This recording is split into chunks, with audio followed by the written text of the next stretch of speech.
Hello, hello. Welcome back. I am Charles Musgrove, your host of Business Matters. I'm with the Bean team.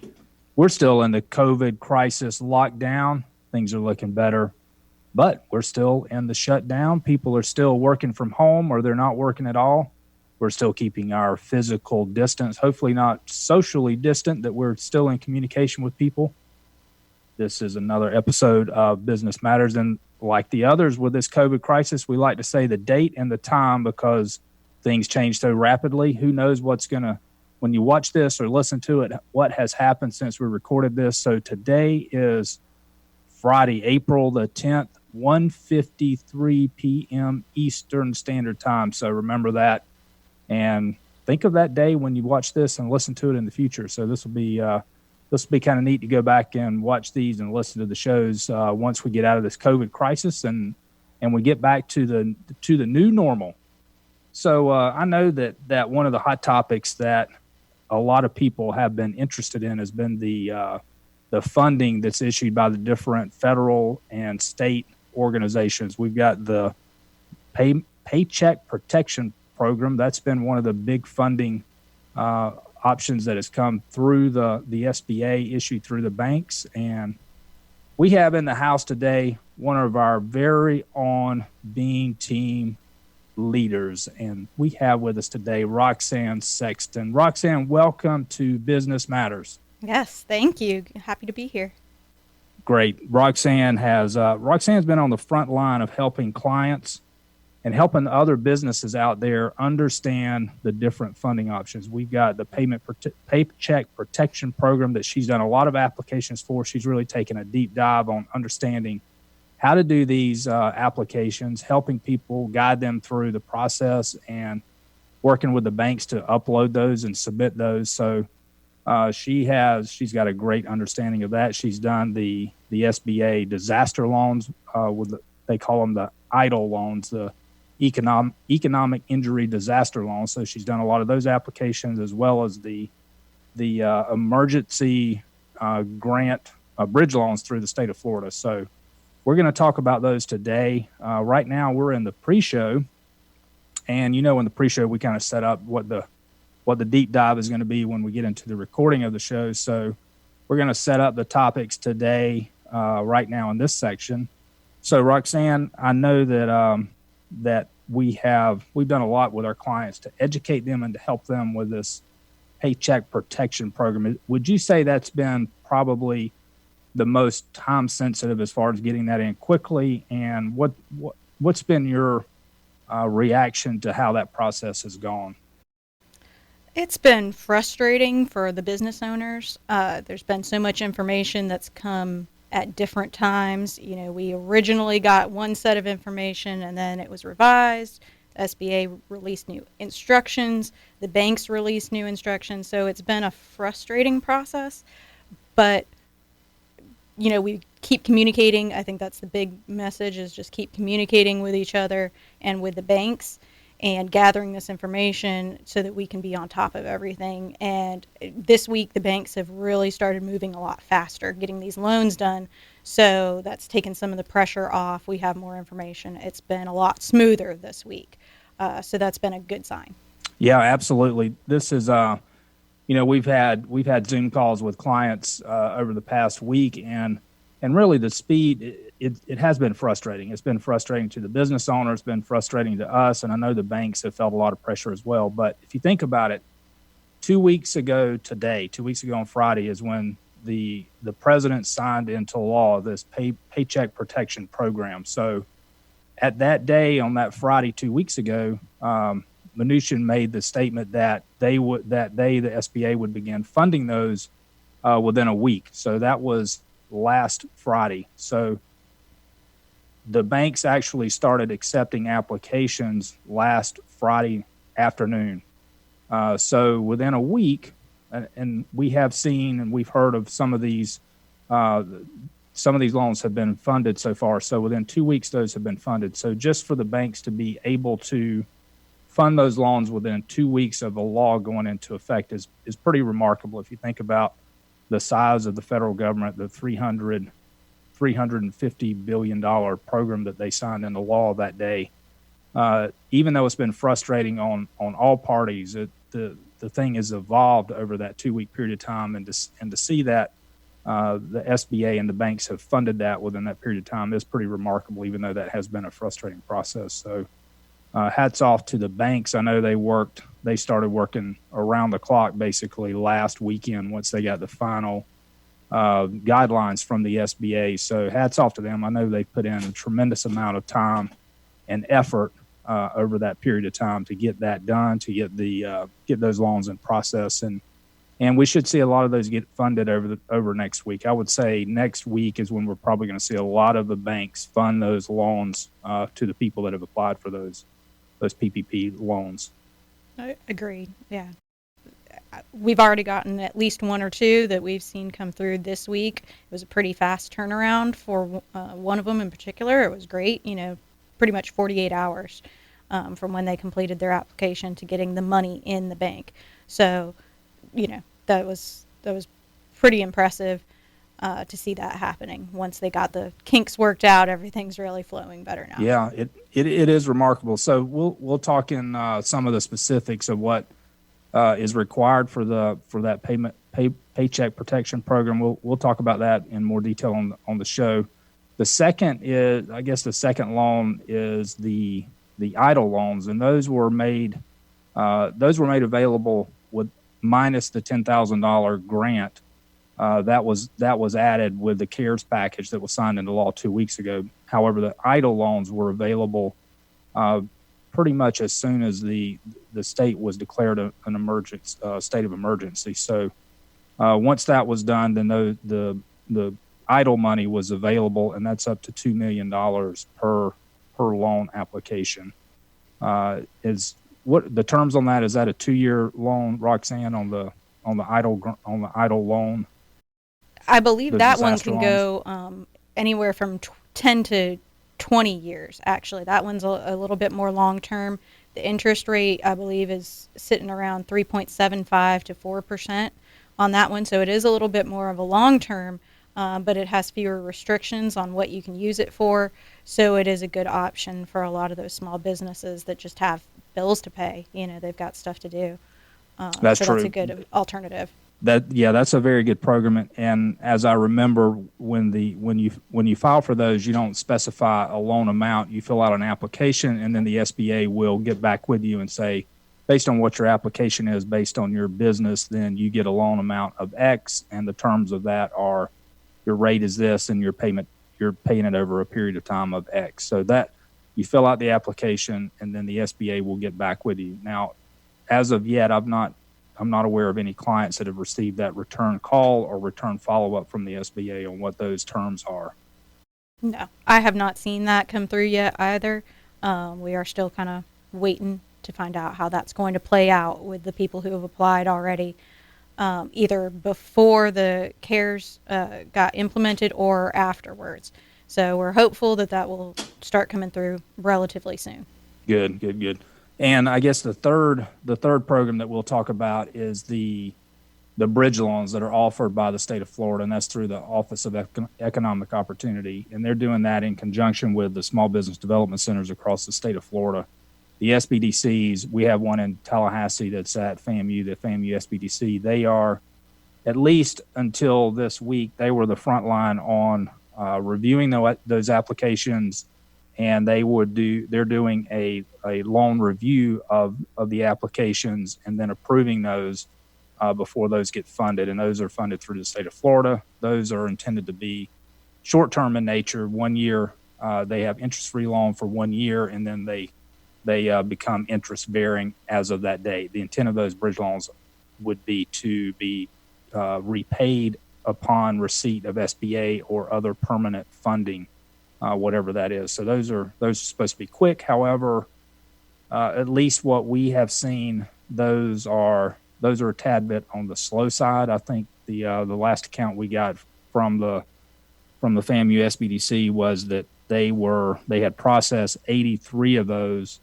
and they had over close to 500 in the queue to be processed and not funded. So that's a little bit of a backlog and tad bit frustrating on that process. seems to be missing the intent. If the intent is to get that money out there quick and be a bridge loan, it doesn't seem to be working that way. Agreed. That process has definitely been a struggle to get that moving at the pace. We've gotten some mixed messages along the way. So hopefully that will change in the future, but we are still dealing with some delays in getting that money processed. Right. Well, that is, what else do you see out there that you'd like to talk about that's coming down the pipeline? I guess the next thing that we don't know yet is what the final regulations on the forgiveness part of this Paycheck Protection Program is going to be. We've got the general guidelines, but we don't have what the specific guidelines are going to be on how that is calculated. Yeah. So that is, I guess that's in question, and that will be determined very soon. Yeah, that's really what everyone's very curious about right now, is to see exactly what's going to qualify, what those rules are going to be. We've got some baseline of what the SBA's already released and what Treasury's already released, but there's still some gray areas. The other aspect I'm seeing a lot of interest and attention in is for those self-employed independent contractors who are getting paid by 1099s. PPP is supposed to apply to them. We have no clear instructions yet on how that is going to work, how that's going to be calculated. So there's a lot of interest and a lot of concern, of how those people are going to be able to apply. It's supposed to be open for them today. As of earlier this morning, I hadn't seen any instructions yet from SBA on how that's going to work. So that's going to be a big topic too. Yeah, that is because we've got a lot of clients that are in that they're 1099 subcontractors, and they're not covered under as far as if they're a subcontractor, then the big company that they do the work for, that company cannot include them on their Paycheck Protection Program application. So they have the guidance that was provided by the SBA was those 1099 folks were to apply themselves, that the loan program is set up for them to be able to apply just like the big businesses. Correct. So right now we're just waiting to find out, is there going to be a different application form? Are there going to be different rules on how the average monthly payroll is calculated? The SBA has not given specific instructions yet, so we're kind of, making our own best judgment here. Collect your 1099s, get your Schedule C ready, but we really don't know yet exactly what that's going to look like, and we're hoping SBA will be putting some information out maybe as we speak. Yeah, I hope so. That is, that the first evolution was to see what the guidelines would be, to specify the guidelines on how the bank would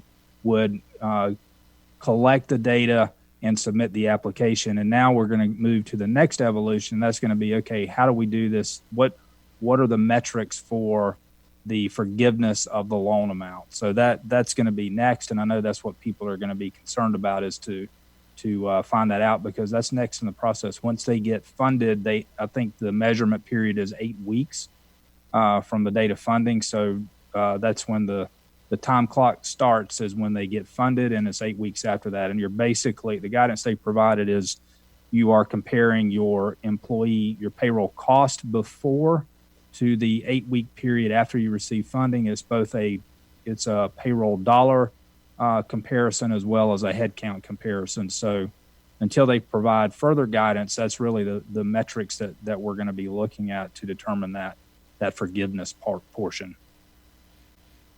Yeah, absolutely. And it may change, but we'll, we've got some good baselines to go with from what they've released so far.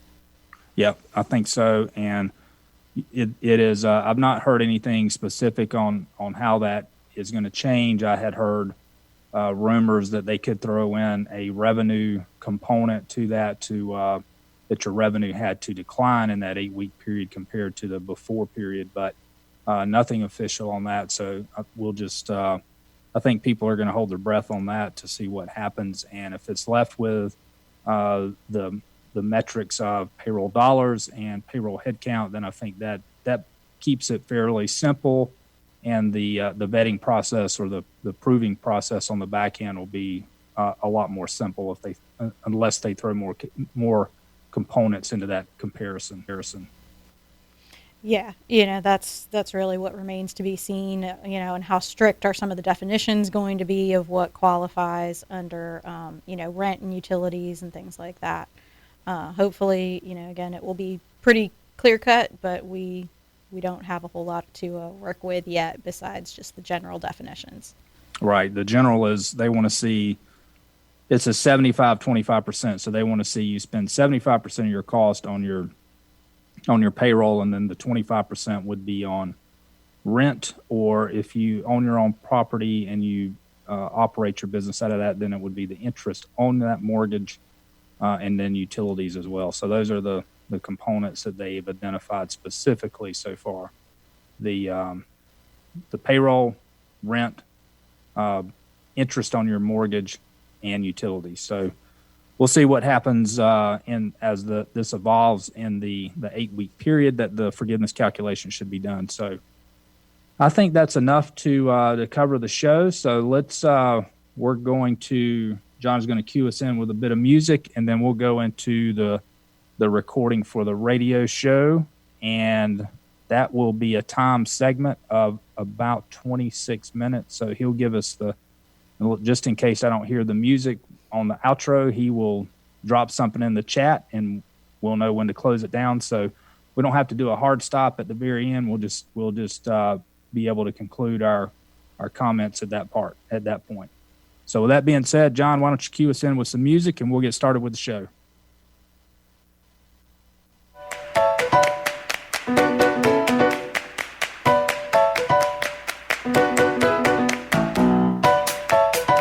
Welcome to the Business Matters Talk Show with Charles Musgrove. On Business Matters, we discuss the issues that matter to your business. Find more episodes on Apple Podcast, YouTube, and BeanTeam.com. And now here's your host, Charles Musgrove. Hello, and welcome back. I am Charles Musgrove, your host of Business Matters. I'm with the Bean Team. You know what we do. We bring nuggets of knowledge to those out there that are listening and watching. We try to help you with your business. We try to deal with the issues that matter to your business. And right now, it is all COVID. It is how do we survive? How do we overcome this? What do we do with the money? How do we get the money from the federal government, from the loans on this PPP program? We've got a knowledgeable expert in the house today. We have one of our very own folks from Bean Team. We have Roxanne Sexton. Welcome to the show, Roxanne. Thank you for having me. Good to be here.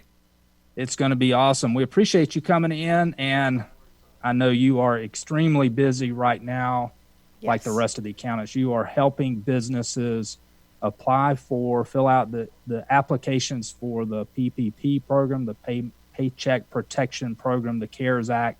That's been a blitz over the last week to get those applications processed.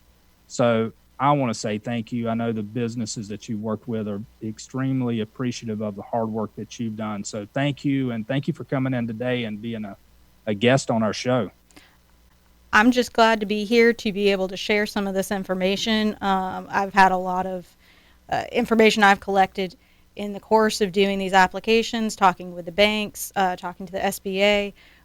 There's a lot of information to digest, and I think it's hard for business owners to know what are they supposed to be doing, where do they even start, who do they talk to, and I'm just happy if I can share some of that information to help everybody figure out what do they need to do to help their business right now. Yeah, that is so true. Business owners, they just want to know, what do I do? How do I do it? What's the time period that it's going to take to get funding, to get this approved and get our money in the bank? It's businesses they're in desperate shape right now. They're a lot of our clients, a lot of businesses, not just in Tallahassee, but across the United States, the restaurant business, the hospitality business, they were basically asked to close down or to stop operating. And that is extremely difficult. And that's just put a lot of people. I mean, you've seen the unemployment number, 6 million people file for unemployment. That's an incredible amount of people. So we see that. We see the need for this money to flow back to the businesses to reemploy or keep those employees on the payroll so that they get a paycheck so they can pay their own rent, their own mortgage. So it's critically important right now. So thank you for helping, and thanks for coming on today and sharing some of that knowledge. I have to, before we go into much further, I wanted to state for the show that we're doing here on the radio show is today is April the 10th, and it's 2:13 p.m. Eastern Standard Time. So much has happened. So much has happened fast over the past month that we've just found it important to say the date and the time that we would do the recording for the show, because who knows, when you listen back to this, it's just going to be a good benchmark to know when you did the show and what you knew at that point in time. So with that being said, let's talk about some details of the PPP, the CARES Act, the Paycheck Protection Program. Let's kind of go through what the purpose of that is. So, and then we'll kind of work through some of, not in the gory details, but just what the application, some of the highlights of what that application is. And then I think what's important that people want to know is the timeline. So, if you look back 2 weeks ago on Friday, 2 weeks ago today is when the president signed that CARES Act into law. So from that 2 weeks ago to today, we now see that the banks are funding these loans. So that's pretty remarkable to sign something into law that large and to be funding 2 weeks later. So let's go through, if you can, tell us what the overall purpose of that, the PPP program is, what the funding is based on, I guess is really the key point of that. It's what is the basis for the loan that they grant? The purpose of the loan, it's intended, you could guess from the name, Paycheck Protection. It is meant to replace and assist with payroll funds that a business needs to keep paying their employees. That's the biggest problem right now, that if you're a restaurant and you're shut down, how do you keep paying your employees when you have no revenue or minimal revenue? And the purpose of the loan is to replace that money, put it back in the business owner's pocket so that they can continue paying payroll, keep those employees on their payroll so that, a month from now when we're able to start opening back up again, or whenever that may be, that we'll have employees still on payroll ready to go back to work and not, getting kicked out of their homes and unable to pay their bills in the meantime. So the payroll component is really the most important part of the Paycheck Protection Program. It's based on the amount they loan you is based completely on how much your monthly payroll is. So it's really the biggest purpose is to cover your payroll with a little bit of a bonus of helping with your rent and your utilities and your mortgage payment. But that's kind of the smaller factor. The biggest point is pay 2 months of rent, or 2 months of payroll for your employees, keep them on your payroll, keep them in their houses, make sure that, people aren't suffering due to this shutdown.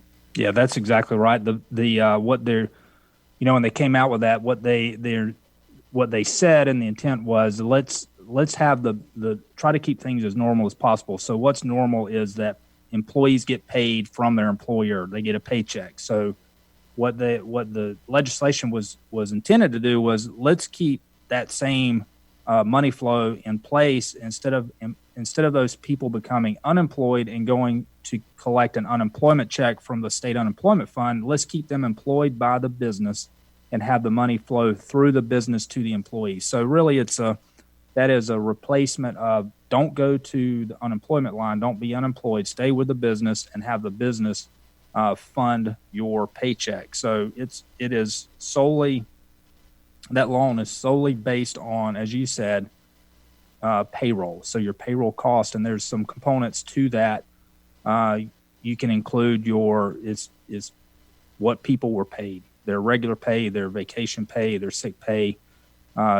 It excludes for the most part taxes, so you should not include your payroll taxes. Although you can include some state taxes, but exclude 1099. If you paid subcontractors, 1099 people, you exclude that from the calculation, and it's 2.5 times the average monthly payroll that has been incurred in the past. And they're looking at any normal period of time to calculate that average. We've seen typically that's done over 2019, so you get a 12-month calculation period to get that average. Is that correct, Roxanne? Yeah, most of us are using 2019 averages. We've seen some special cases. If your business is seasonal, you can make an exception to that and use your, expected seasonal amount. Or if your business wasn't operating for the whole year of 2019, then you could also use your 2020 for the first 2 months of the year. The SBA is considering that this disaster started, or the coronavirus problem started in February. So, there's a little bit of leeway there. But for most people, they weren't affected in February. So they say use your January and February if you don't have good 2019 numbers. So there's some leeway there. But typically, yes, 2019, look at your average. And that includes your wages. That can include sick pay, vacation pay. If there's commissions, those are also included. The main thing that gets excluded is 1099 pay that is going to an independent contractor or subcontractor. Those people are not included in that payroll cost calculation. And as Charles mentioned, the taxes, except for your state unemployment tax, that could be included. Right. And so, and there's one other exclusion would be if you had a person included in that with their salary or their pay is 100,000 or more, then you're limited to 100,000 total per person. So you may run into that calculation also, where you had some people that went over that threshold. Correct. So any employees who get paid more than 100,000 in a year, the excess amount has to be excluded from that total when you calculate the average. So again, there's some math involved. There's a little bit of you can't just run a report and take that number. You do need to finesse it a little bit. Fortunately, I've seen many of the payroll companies, big and small, are starting to come out with specific templates that will pull your paycheck protection numbers for you, where it'll include any allowable payroll wages, subtract out any excess, and then add in any applicable state taxes and give you that final number. Some of them I've seen even include your average number of employees. So they're really working on it also to try to help those business owners and maybe save them some of the hard calculations by putting it into a template for them. So check with your payroll provider. Nice. Yeah, check with your payroll provider for that. Yeah, so check with your payroll provider for that, because the compensation or that average calculation of payroll cost is important. The other is they do want to know also is the number of people. So what they're looking for there is an FTE count. So now, if you had, I will say real quick, Charles, I've seen less reference to the FTE recently for the full-time equivalent. So I'm not 100% sure that is still valid. I've started seeing more where they're just taking the straight number, which, to be fair, is a lot easier to calculate. So I'm not super sure about that right now, which way that's going to go. If you've already done an application and you put it in with FTE, that's fine. The SBA has said that they will honor whatever terms that you thought were correct at the time you did your application. They understand they changed the rules on us. But I haven't seen any reference to full-time equivalent in the most recent documents. That may still obviously change. They may come back and revise that and clarify. But I'm not super sure on that number right now. That's one of those items that we had questioned early, because in some of the applications it referred to jobs, and then other parts of the guidance it was full-time equivalent. So, and we had even asked, I don't know if we had conversation with the SBA, but we had asked several banks, and their interpretation was to use FTEs. So that's a good point, Roxanne, that's kind of an example of how things have evolved and how the guidelines may not be crystal clear or 100% precise on what that is. But honestly, I believe there's going to be some wiggle room and some forgiveness, if you will, or they're going to probably have a pretty wide range of their interpretation when they go back and do this forgiveness calculation as well, because that's really what it will come down to. So the number of people that you put either as number of jobs or FTEs had no bearing on the loan amount. That's going to have a bearing more likely when you do the forgiveness calculation in step 2. Correct. So, it's still an important number, but it remains to be seen. I think it'll be pretty easy even if you did submit an application with an FTE and they change the rules afterwards.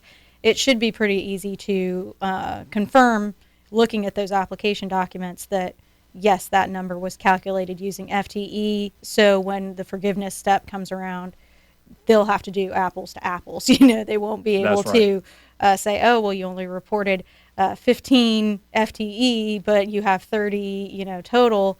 Well, why didn't you meet, a higher number? Well, I used FTE, so Exactly. they have said that there is going to be a safe harbor aspect where if you applied using the wrong information based on incorrect or revised rules, they will allow that, and it won't penalize anybody. Yeah, because the number of jobs that you had, or the number of people employed, is going to be greater than the FTEs. For instance, on your RT6 or your reemployment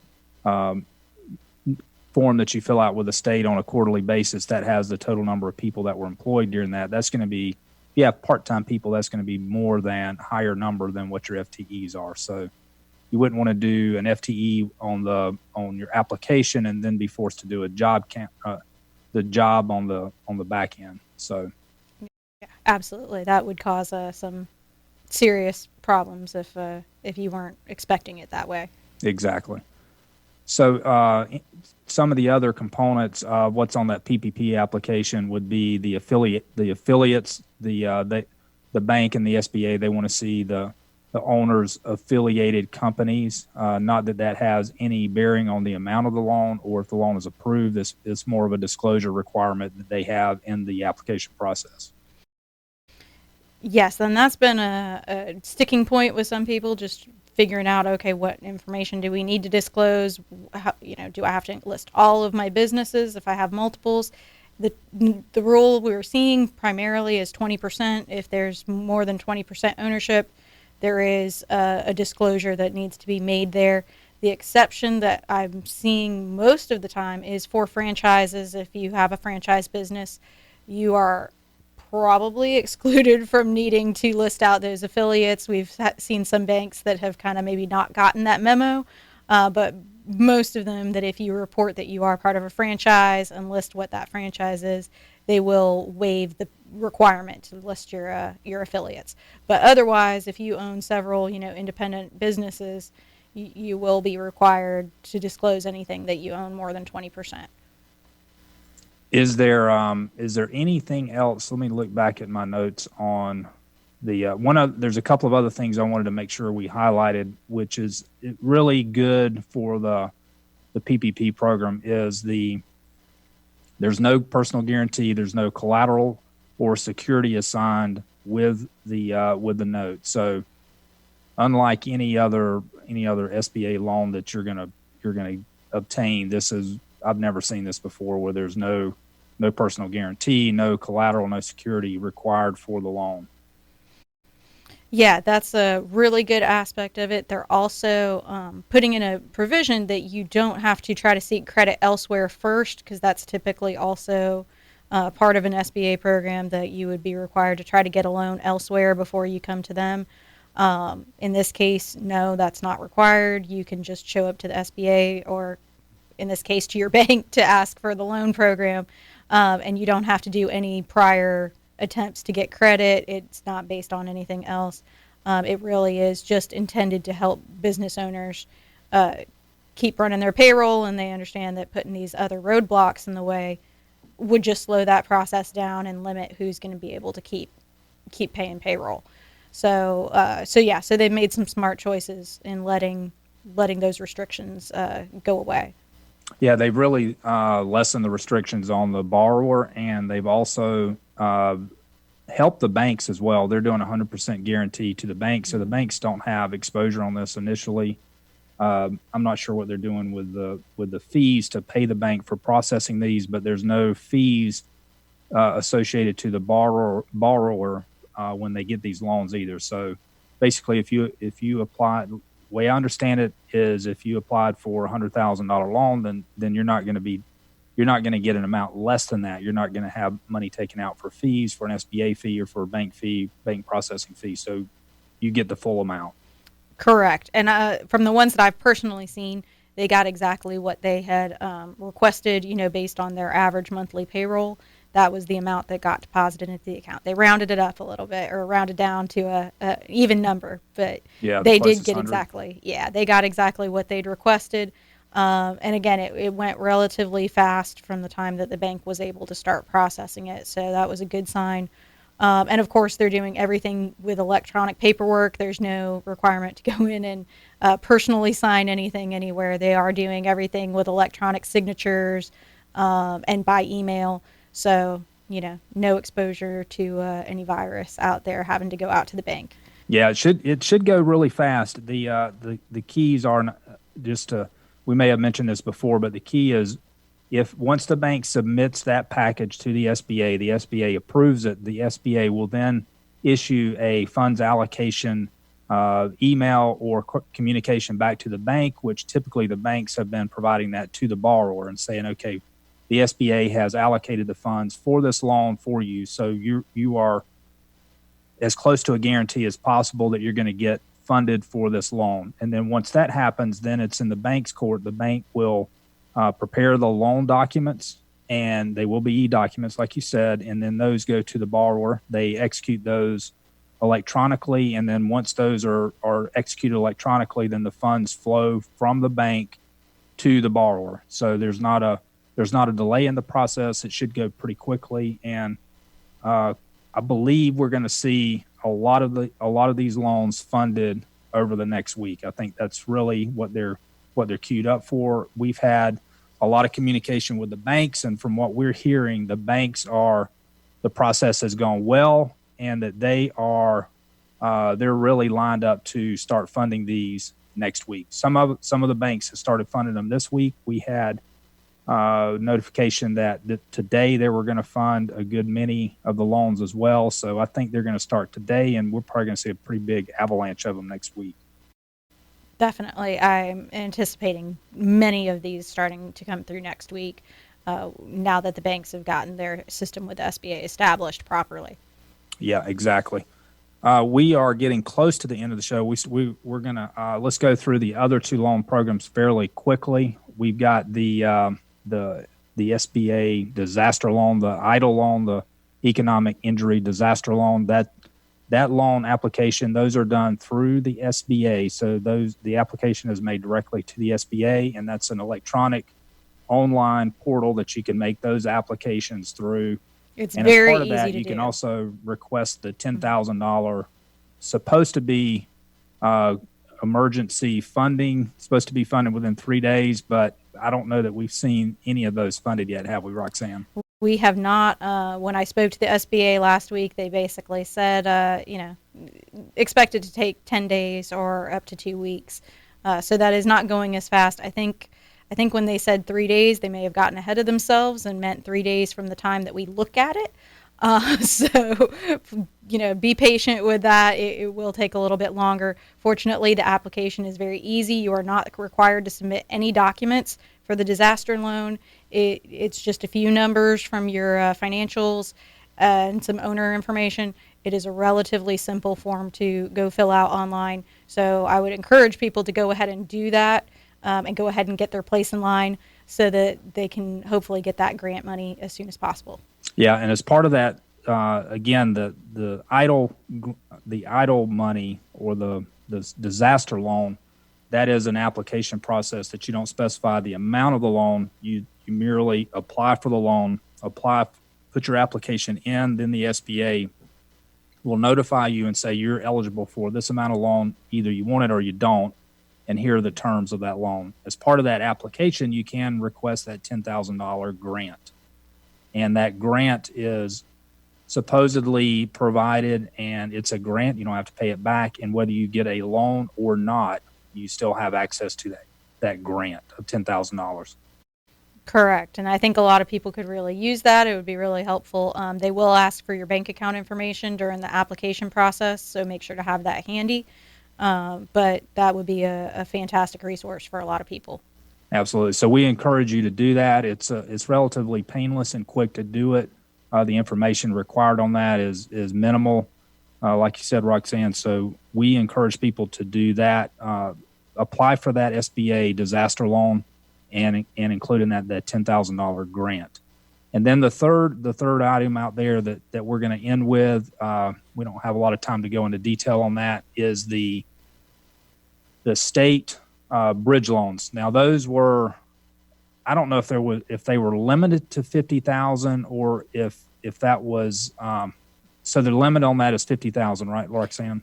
Correct. The maximum is 50,000. There's a few exceptions that'll take it higher, but that's pretty minimal. They are encouraging that if you only request 25,000, they can do it a little bit faster. There's less background check and credit check involved with it.